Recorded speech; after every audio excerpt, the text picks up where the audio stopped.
संतप्त मानस शांत हों, जिनके गुणों के गान में बेवर्धमान महान जिन विचरे हमारे ध्यान। द्रव्यलिंग और भावलिंग की चर्चा चल रही है। द्रव्यलिंग कोई ऐसी चीज नहीं है कि जो हमारे पंचम काल का नया उत्पादन हो अथवा भ्रष्ट मुनिराजों का नाम हो। शास्त्रों में ये बात आती है ना कि 9वें ग्रेविक तक द्रव्यलिंगी बुनी जाते हैं। तो उससे एक बात स्पष्ट है कि 9वें ग्रेविक तक तो पंचम काल में कोई जाता ही नहीं है। एक दो स्वर्गों के ऊपर के जाने की बात ही नहीं है। तो ये चौथे काल की बात है। और अभव्य भी पंच परावर्तन करता है, तो उसमें भव परावर्तन, क्षेत्र परावर्तन वगैरह 9वें ग्रेविक तक जाने से होते हैं। तो उन परावर्तनों में इसका मतलब है कि वो अभव्य पहले ही गुणस्थान वाला होता है और बिल्कुल वो निर्दोष 28 मूल गुणों का पालन, समिति वगैरह का पालन उसके होता है। बाही में जो अपन ने कल भेद किया था ना, शुद्धोपयोग तो नहीं होता, 3 कसाय के अभाव रूप शुद्ध परिणति भी नहीं होती, मिथ्यात्व के अभाव रूप समृद्धि भी नहीं होता।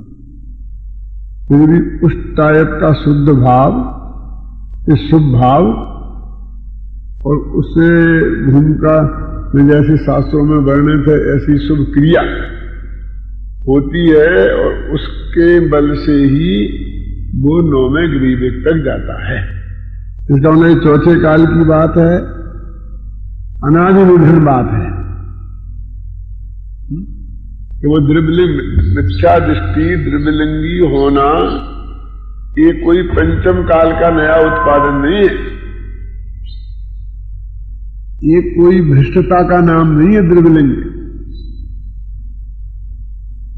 चूड़ामल जी ने उसके लिए लिखा है कि उसकी जो भूल है जो अंदर में, वो तो केवल ज्ञान गम्य है। केवल ज्ञान गम्य इस अर्थ में है, करुणानि योग सैद्धांतिक रूप से तो कह देता है तो मिथ्यात्व का अभाव नहीं है, अनंत अनुबंधी का अभाव नहीं है, लेकिन एक पर्टिकुलर व्यक्ति में वो पकड़ना बहुत कठिन है, असंभव है एक तरह से।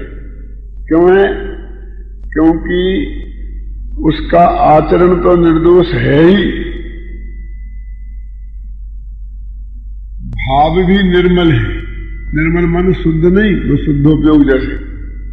क्योंकि टोडरमल जी ने लिखा कि अंदर छल से ऐसा काम करे तो फिर वैसा जीव 9वें ग्रीविक तक कैसे जाए। इसलिए वो छल से भी ये कार्य नहीं करता है और लौकिक कामना की दृष्टि से कार्य करे तो भी 9वें ग्रीविक तक नहीं जा सकता है, वो निदान बंद हो जाएगा। तो बिल्कुल आत्मकल्याण की भावना से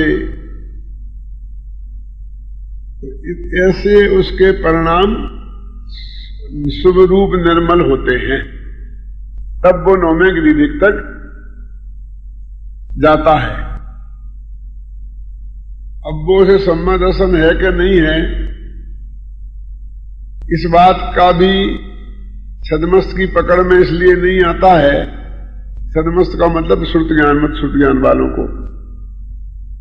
अवधि ज्ञान तो जान सकता है कर्म के उदय को, कि मिथ्यात्व कर्म का उदय है कि नहीं है, ये उसकी बात नहीं है। अभी तो अपनी उतनी बात करना, अपन नहीं पकड़ सकते।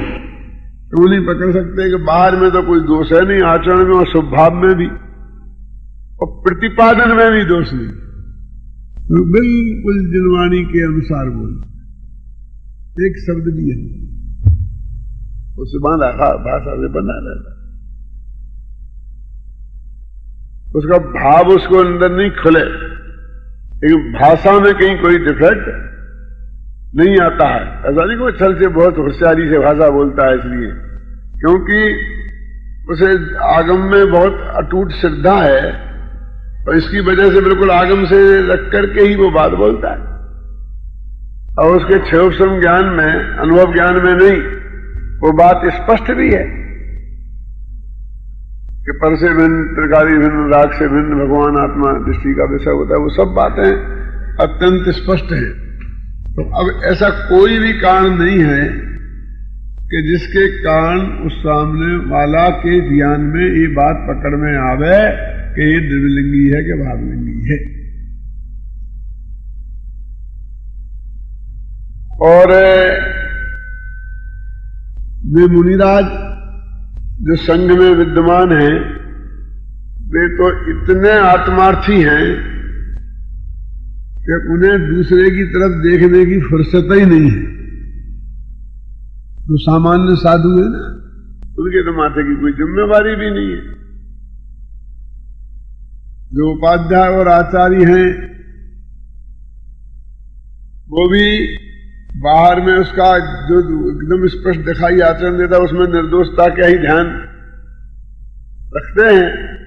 और वे भी अपने काम में रहते हैं। मैंने कहा सैकड़ों हजारों मुनिराज हैं, तो एक एक की ऐसी बिल्कुल पोस्टमार्टम करके और देखने की, और जैसे अपन कहते हैं आजकल 50 जांचें चल गई है, खून की जांच, ऐसी जांच करते फिरते हैं क्या भी। सहज भाव से पकड़ में आ जाए तो आ जाए। हम आजकल की जो ऐसी वृत्ति हो गई है, हर एक में समस्या, ऐसा थोड़ी लोग देखते फिरते हैं, सूंघते फिरते हैं, तो क्या प्रयोजन है। तो हम ये कह सकते हैं कि उन्हें व्यवहार का प्रयोजन है, क्योंकि जो संघ में रहते हैं उनका एक नियम है कि जो पहले के दीक्षित हैं उन्हें, जो बाद के दीक्षित हैं उन्हें नमस्कार करना पड़ता है। मतलब उनकी विनय मर्यादा की सीमाएं सुनिश्चित हैं।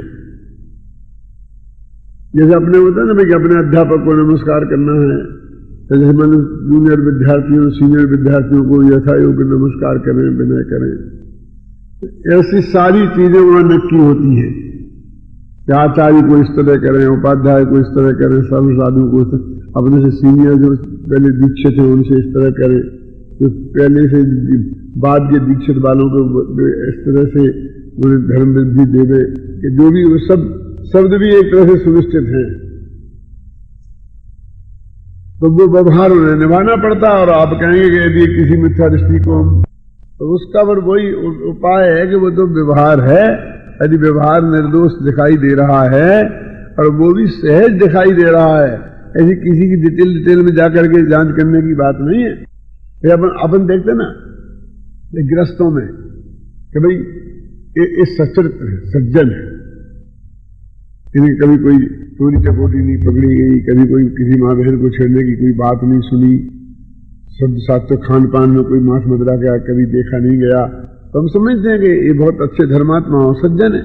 हम आपको समझते हैं, आप हमें समझते हैं कि 24 घंटा हमारे पीछे जासूस लगाए रखे रहते हैं कि हम आपके पीछे लगाए रहते हैं। बोलो अरे भाई, अभी अपन कम से कम 10-15 साल से पढ़ते थे और आप मेरे डेली के श्रोता हैं, तो अकेले अपन तो यही देखते हैं आपकी शकल को, आप हमारी शकल को।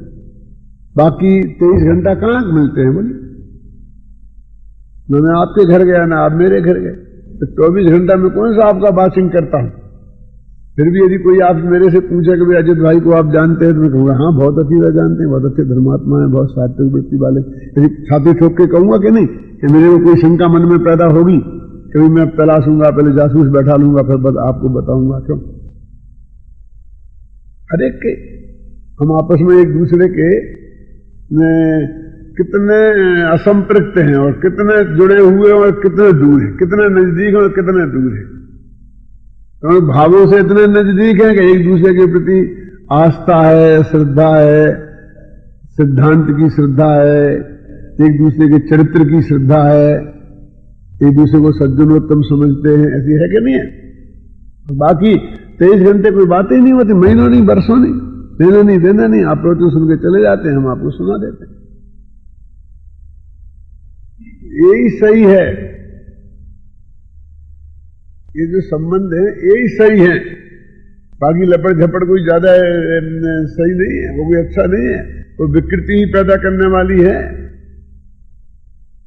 तो मेरा और नजदीक संबंध में बढ़ाऊं और जाके आगे बैठूं, आपके साथ घंटों गप्पे लगाऊं, आप मेरे लिए घर टेबल आए, मैं आपके घर नाश्ता पानी करने जाऊंगा, आप मेरे घर आए, ये कोई ज्यादा अच्छी बातें नहीं है क्या? उनमें विकृति ही पैदा होने वाली है। ये जो धर्मी सो गौ बच्छ प्रीति सम वाला बात्सल्य है, ये ही जो धर्म का स्वरूप है। उसमें कोई प्रेम की कमी ऐसा अनुभव नहीं करना चाहिए और ऐसा नहीं करना चाहिए कि मेरे में कोई कमी है, ऐसा कुछ नहीं है। बिल्कुल सही, बिल्कुल नेचुरल, यही रास्ता है। हम अपना कल्याण करें कि हम जगत की जांच करते बैठे,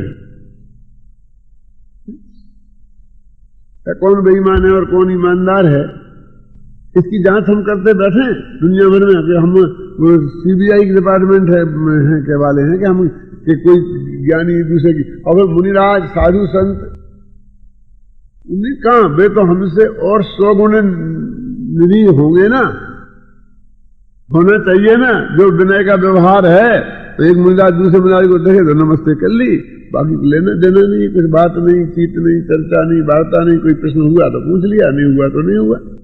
वो सब चर्चा तो करते ही रहते हो, चर्चा के नाम पर गप्पे लगाना, ऐसा कुछ नहीं होता है।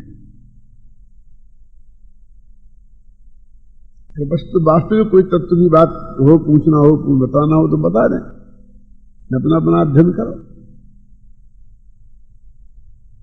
चर्चा के लिए चर्चा, तो भाई बैठो तो तब चर्चा करने के लिए बैठे हैं। अब पूछो ना कभी, मुझे तो कुछ पूछा नहीं, तुम पूछो। अच्छा कहा तो मैं ही पूछ सकता हूँ, तो क्यों साहब वो आत्मा का अनुभव क्या? तत्व चर्चा का नाटक है क्या?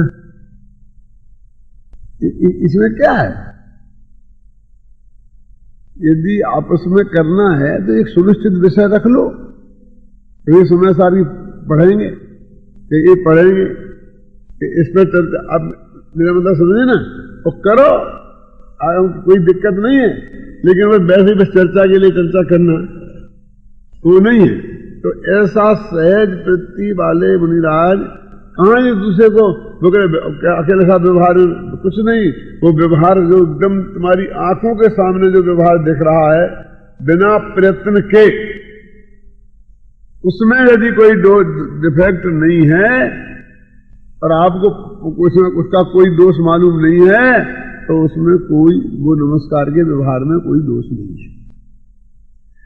अब देखिए, एक तो एक सैद्धांतिक बात हुई, जो अपने मुमुक्षुओं में जो गलती है कि वो ऐसा समझते हैं कि यदि वो सामने वाला मिथ्या दृष्टि हुआ और मैंने इसमें इतना नमस्ते मेरा हो गया तो सारा मिथ्या तो मेरे में घुस जाएगा।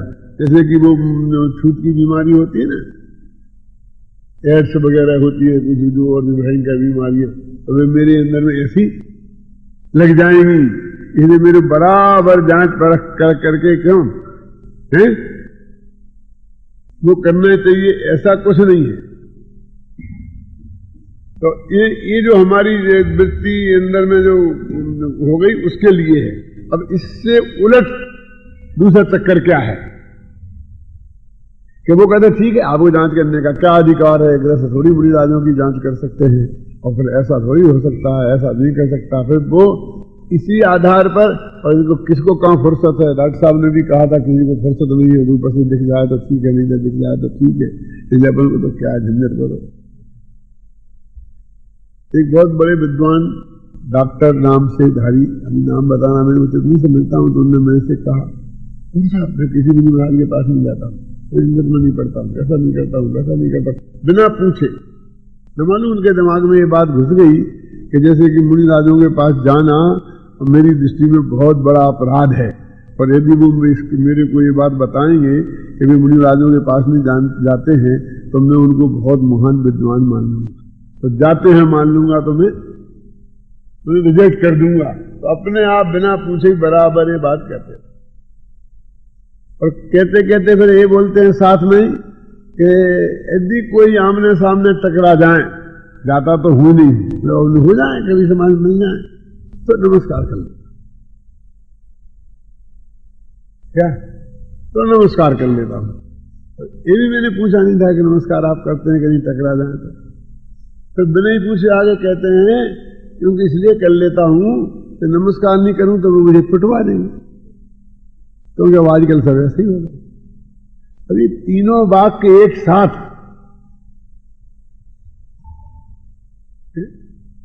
क्यों कि पिटवा देंगे, ये कितना बड़ा मतलब दोष है कि तुम्हारे चित्त में यदि ऐसी बात है, उनके प्रति ऐसी बात है, और सचमुच दिगंबर मुनि महाराजों की यदि ये स्थिति पर पहुंच गई है कि लोग इस लेवल तक उनसे भयाक्रांत होने लगे हैं कि अपनी जान बचाने के लिए और पिटने से बचने के लिए नमस्कार करने है, तो अभी तो बहुत ही सोचनीय बात हो जाएगी। क्यों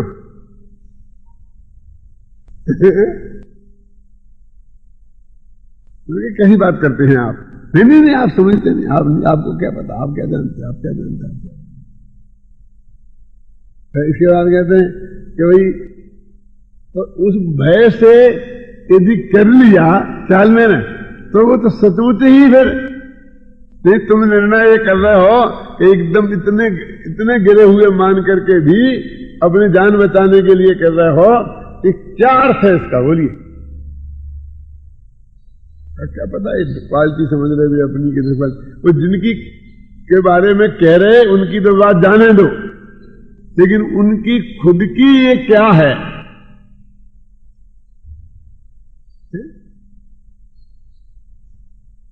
खुद की ये क्या है, क्वालिटी है कि डिसक्वालिटी है, उसे कुछ समझ नहीं।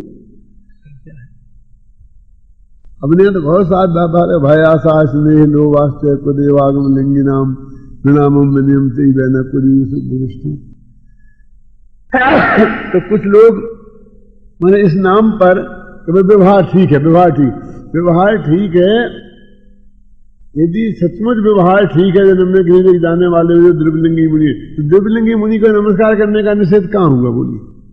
मैंने कल कहा था कि कुंद कुंद ने जो लिखा है कि हमारे शत्रु को भी द्रव्यलिंग नहीं हो, वो तो भावलिंग से रहित द्रव्यलिंग है, और उसका अर्थ इतना ही है कि नौवें गृह तो वो जाएगा, जिसको शत्रु को हो चाहे मित्र को हो चाहे उनको खुद को हो, लेकिन उससे जो मुक्ति के मार्ग की जो सिद्धि है जो मुनि धर्म से होती है वो नहीं होगी।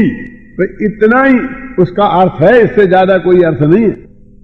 और द्रव्यलिंग मुनि की चर्चा के संदर्भ में और बस लेकर के लोग ऐसा कहने से शास्त्र में लिखा है वो कितने 900 कितने इतने जीव 9,000 लाख कितने जीव में गोद में जाएंगे तुम काल में मुनिराज में, जो चर्चा कुछ आती है ना, कितने आते हैं 7.5 करोड़ करते 9 लाख, वो जो भी हो गई, मुझे उसमें ज्यादा रस नहीं है, मैं उस संख्या को याद भी नहीं रखता हूं, रखना भी नहीं चाहता। मैं तो ये कहता हूं कि वे जो निगोद जाने वाले हैं, वे कोई द्रव्यलिंगी निगोद जाएंगे कि भावलिंगी निगोद जाएंगे नहीं है, वो तो मुनि के भेषधारी नट श्रवण अथवा भ्रष्ट मुनि जाएंगे। आप समझेंगे ना, वे मुनि थोड़ी जाएंगे, सारे लगा इतने मुनि जाएंगे, इतने मुनि जाएंगे, इतने मुनि जाएंगे। तो क्या कह रहे तुम्हारे दिमाग में है क्या, पागल हो गए हो? हमारे मुनिराज निगोद जाएंगे, नरक जाएंगे, तो मोक्ष कौन जाएगा, स्वर्ग में कौन जाएगा?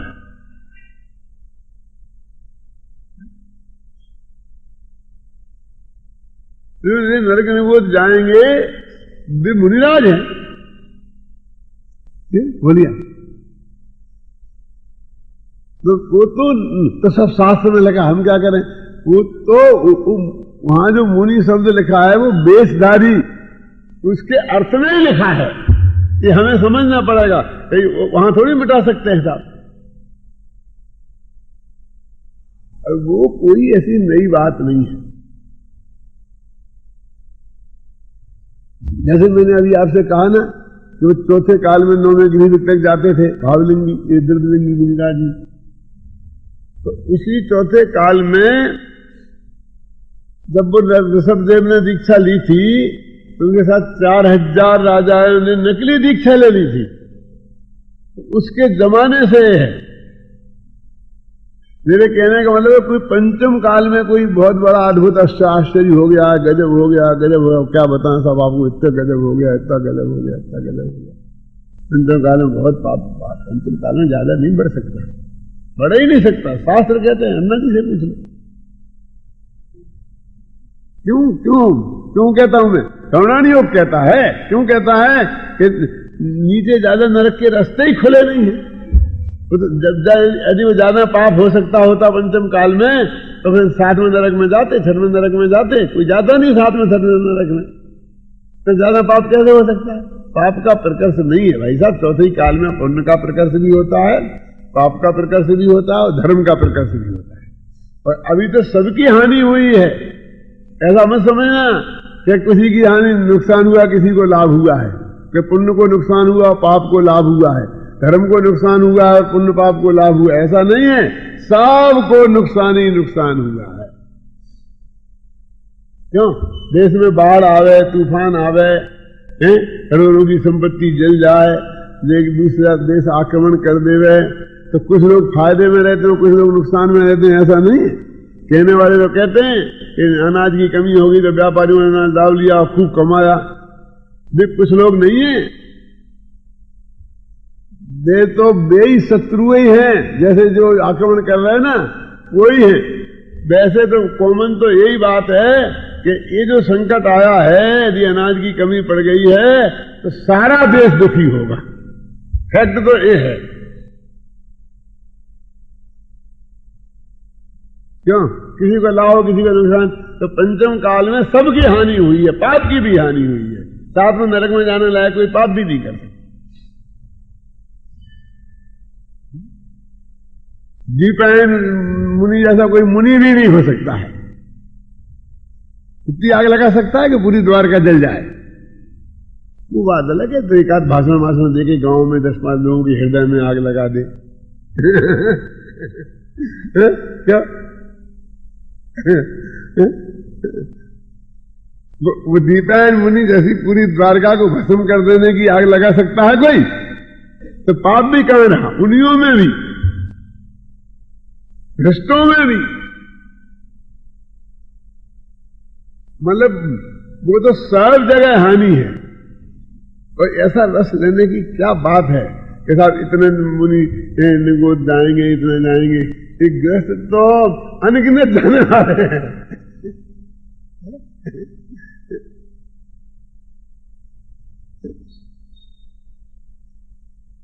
यानी उन भ्रष्टों की चर्चा जनागम में की गई है, तो उसके नाम पर हम जैसे कि हम विरोधी पार्टी के हैं, तो हम उसे झंडा लेके फिरें और जो उसकी चर्चा करते फिरें, एक कोई बुद्धिमानी की बात नहीं है।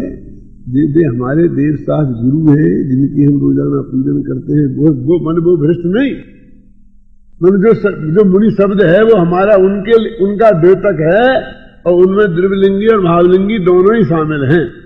मतलब वो द्रव्यलिंगी तो है ही जो भावलिंगी के साथ द्रव्यलिंग होते हैं। मैंने बोला ना, जैसे अभी कल बोला था कि भावलिंग तो वो शुद्धोपयोग, और द्रव्यलिंग में जो वो स्वभाव रूप द्रव्यलिंग और क्रिया रूप नैन दिगंबर दशारूप द्रव्यलिंग, तो नैन दिगंबर दशारूप द्रव्यलिंग 14वें गुण स्थान तक रहता है और स्वभाव रूप 10वें गुण स्थान तक रहता है।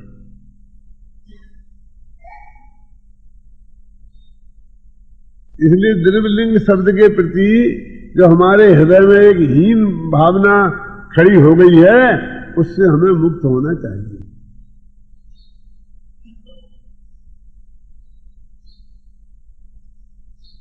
और उन जिन भ्रष्टों के लिए आप द्रव्यलिंगी शब्द का प्रयोग करते हैं, वो तो उस द्रव्यलिंगी शब्द का अपमान है।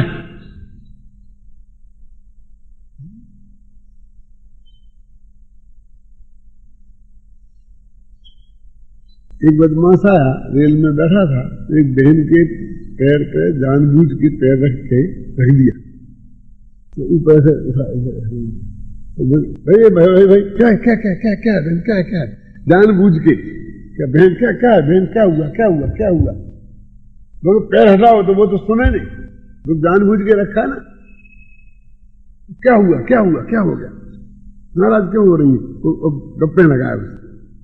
तो बहन जी ने, तो बगल में दूसरा बैठा हुआ सज्जन आदमी बोला, भाई साहब तुम्हारे मुख से एक बहन जी शब्द सुना, अपवित्र हो क्या? अब मेरा मतलब समझ के नहीं, ये तुमने बहन शब्द का अर्थ समझते हो? यदि बहन शब्द के अर्थ की पवित्रता तुम्हारे ख्याल में होती तो या तो तुम्हारे मुख से बहन शब्द नहीं निकलता और ऐसी कुचेष्टा नहीं होती।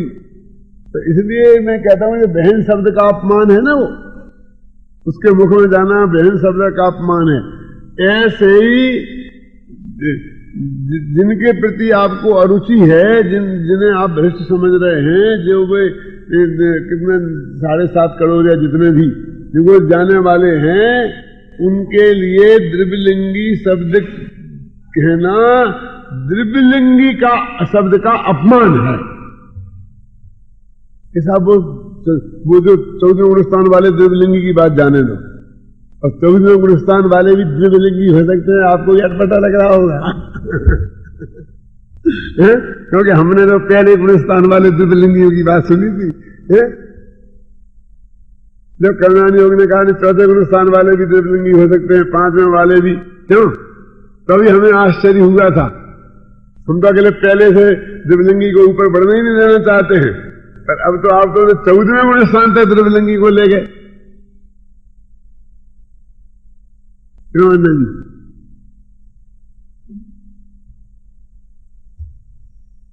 लेकिन जो सबसे ज्यादा अयोग्य द्रव्यलिंगियों की चर्चा है, जो पहले गुणस्थान वाले जिसे हम कहते हैं, जो निंदा के अर्थ में हो सकता है, कदाचित अरुचि के अर्थ में हो सकता है कि ऐसा द्रव्यलिंग हमारे शत्रुओं को भी नहीं है। जब ऐसा कुंद कहते हैं तो भ्रष्टता की बात थोड़ी है। भ्रष्ट को तो वो साधु शब्द में गिनने को तैयार ही नहीं है, द्रव्यलिंग शब्द में तैयार ही नहीं है। द्रव्यलिंग भी कहाँ है? द्रव्यलिंग तो उसे कहते हैं निर्दोष हो।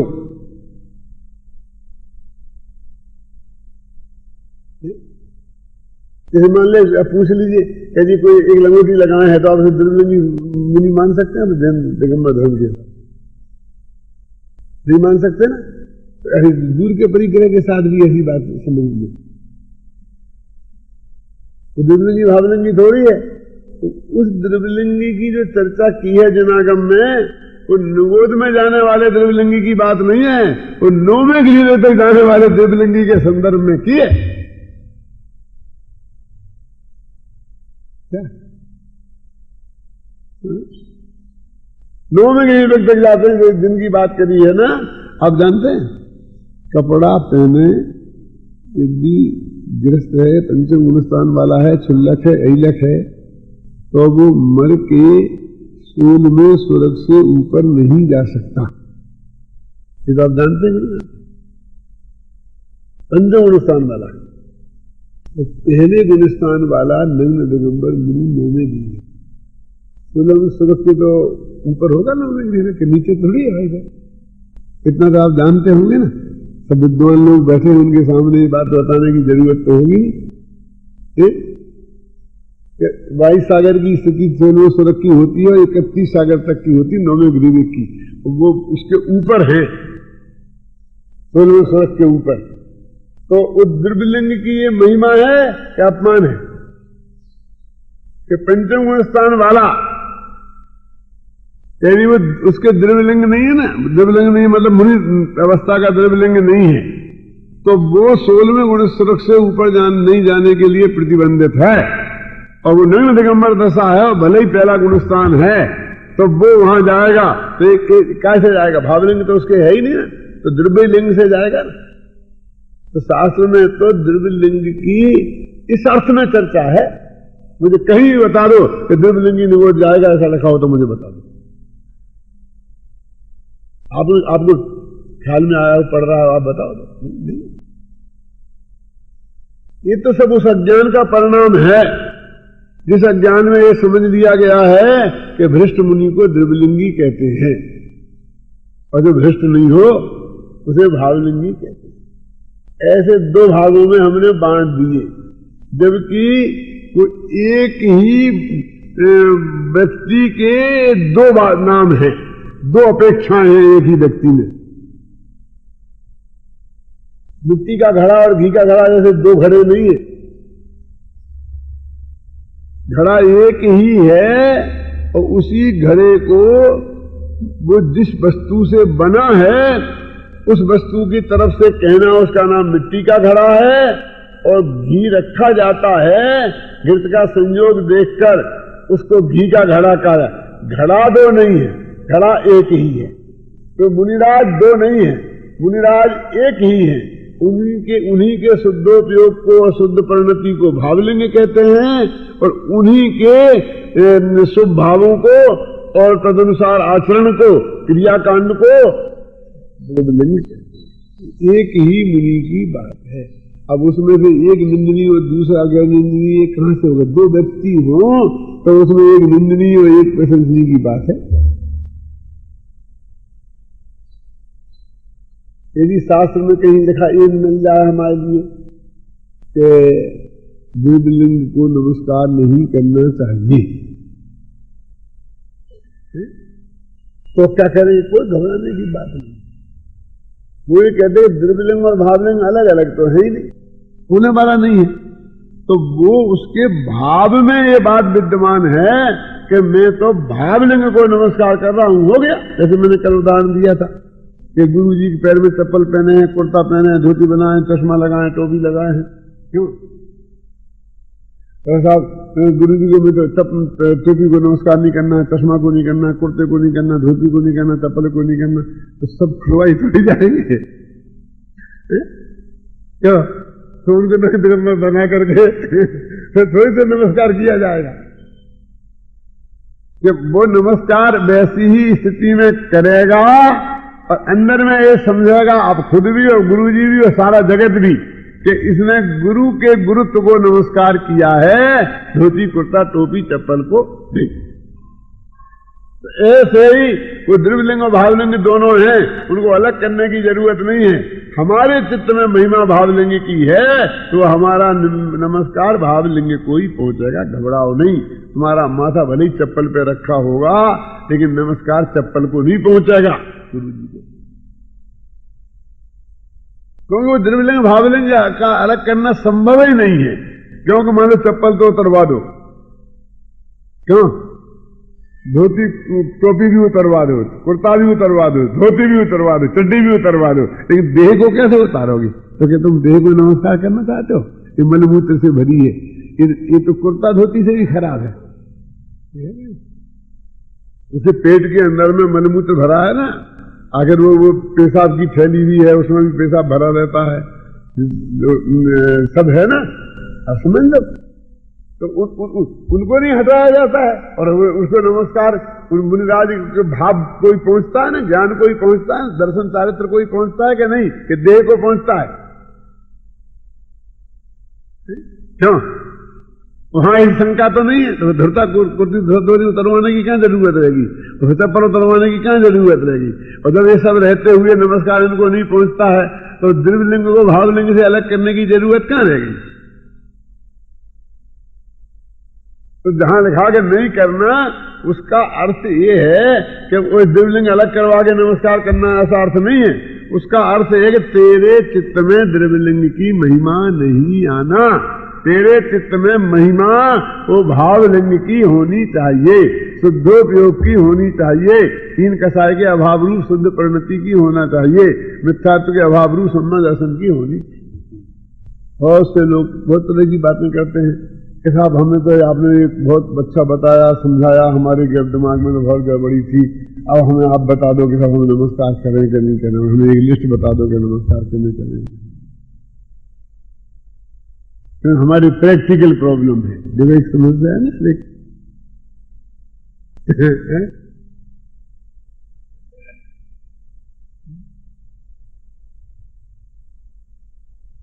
डॉक्टर से कहते हैं ना, वो कहते आप हमें बता दो हम क्या खाएं क्या नहीं खाएं, कौन सी दवाई फायदा करेगी कौन नहीं करेगी।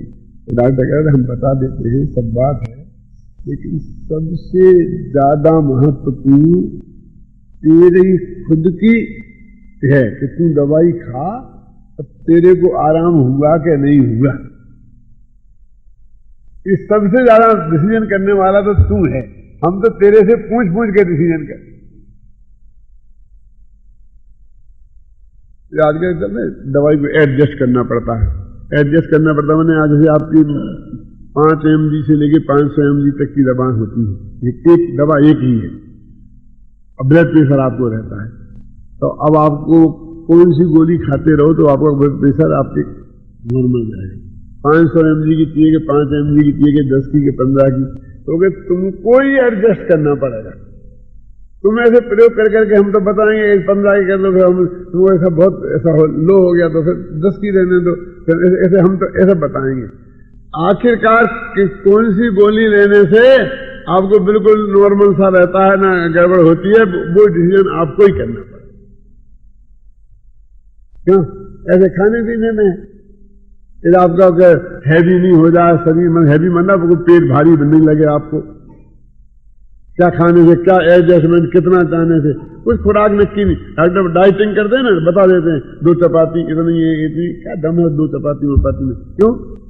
एक के 2 चपाती बनती है, मान लो जिसमें 100 ग्राम क्या 10 ग्राम आटा भी नहीं होता, और एक के 2 चपाती में 25 ग्राम 200 ग्राम आटा हो जाता है। तो चपाती का क्या नाम है कि नहीं? छोटी बड़ी ऐसे सब बात की क्या खाना क्या नहीं का, कि तुम अपने आप तुमको देखना पड़ेगा। तो तुम्हें हैवीनेस नहीं हो, हमारा वजन नहीं बढ़े, ये सब तुमको नक्की करना पड़ेगा ना। क्यों? आखिरकार तो आपको स्वयं ही अपना हिसाब से नक्की करना पड़ेगा। तो ऐसा कोई तुम्हें पंडित बता देवे, ऐसा संभव नहीं है। ये आपको अपने अपने अध्ययन मनन चिंतन से, अनुभवन से आपको स्वयं निर्णय करना पड़ेगा व्यक्तिगत मामलों में। सब पंडित तो वो सिद्धांत बता सकता है, शास्त्र बता सकता है, परिभाषा बता सकता है, स्वरूप बता सकता है। क्या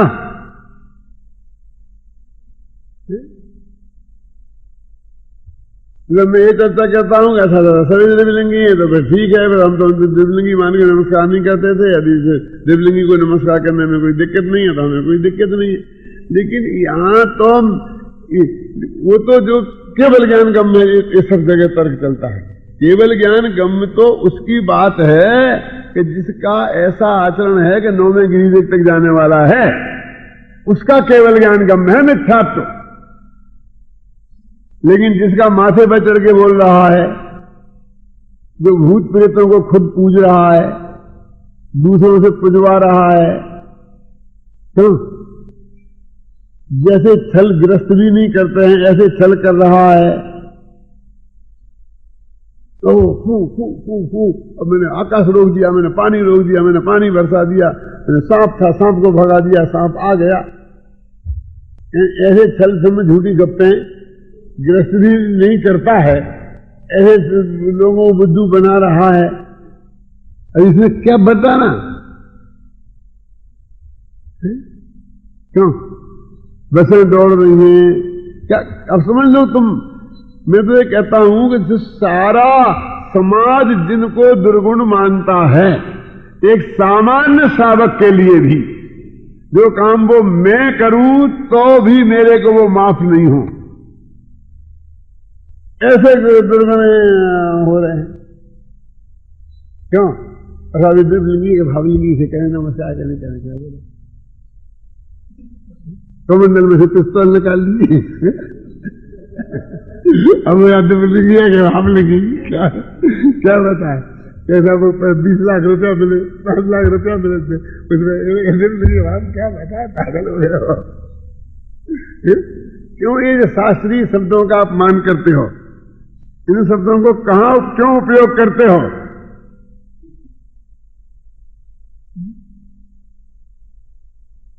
और नमस्कार करें कि नहीं करें? लेकिन रात को 2 बजे तुम्हारे यहां डाकू आ जाओ, छाती पे बंदूक रख दे, तो उन्हें नमस्कार करें कि नहीं करें तो हमसे पूछने आओगे? पूछने की जगह समझ में आया तो कर लेना, नहीं आया तो नहीं, जो निपटा ना हम क्या करें उसके लिए। लेकिन उसमें मुनि महाराज की बात कहाँ है, उसमें देव साई गुरु की तो बात ही नहीं रही। जो उन डॉक्टर साहब ने बताई थी मेरे को, जो अभी मैंने आपको बताया था क्या कि साहब हमें क्या कहने, पिटवा देंगे, कर लेते हैं, तो इसमें रही क्या?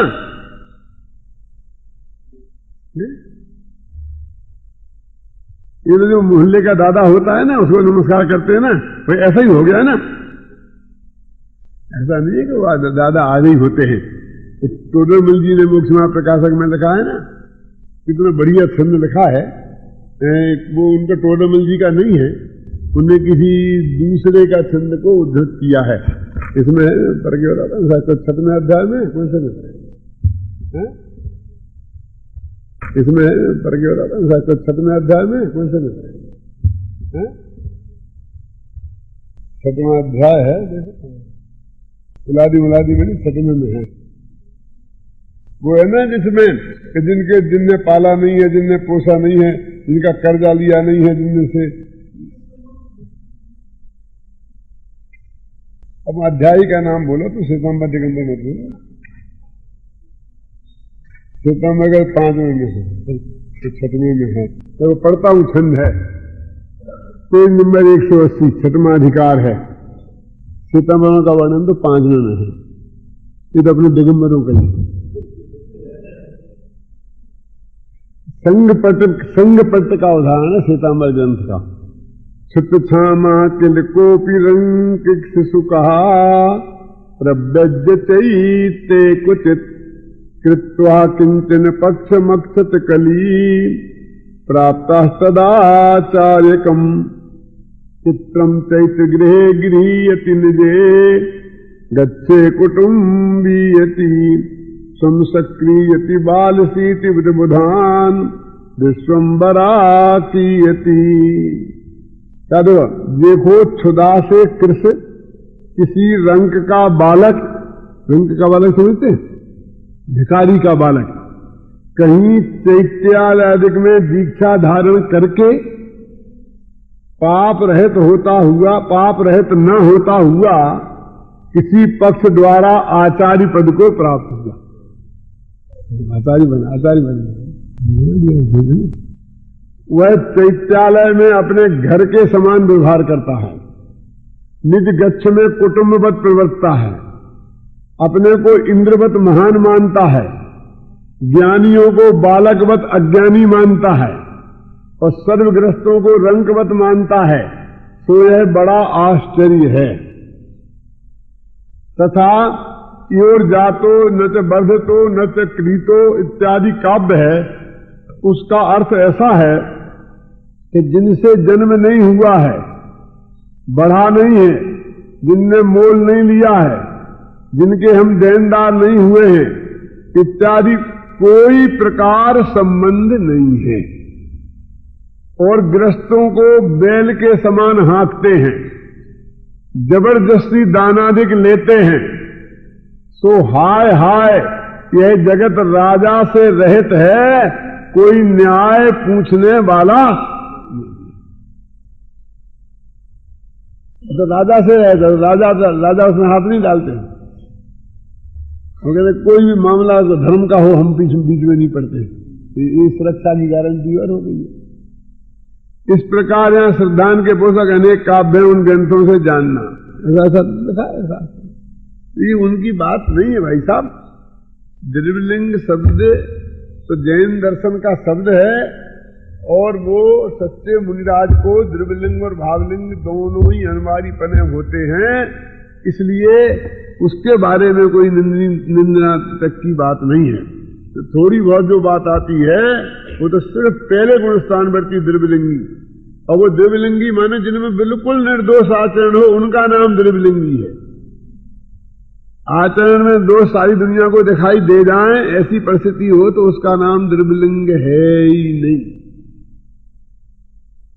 इसलिए बहुत से लोग जब कहते हैं आप हमें द्रविलिंगी मानते हैं, तो मैं कहता हूं भाई साहब तो खुश हो जाते हैं। क्या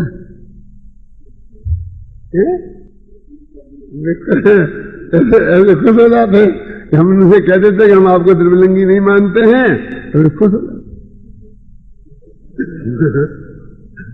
अब जो भी उसका अर्थ समझते हो, हम क्या करें।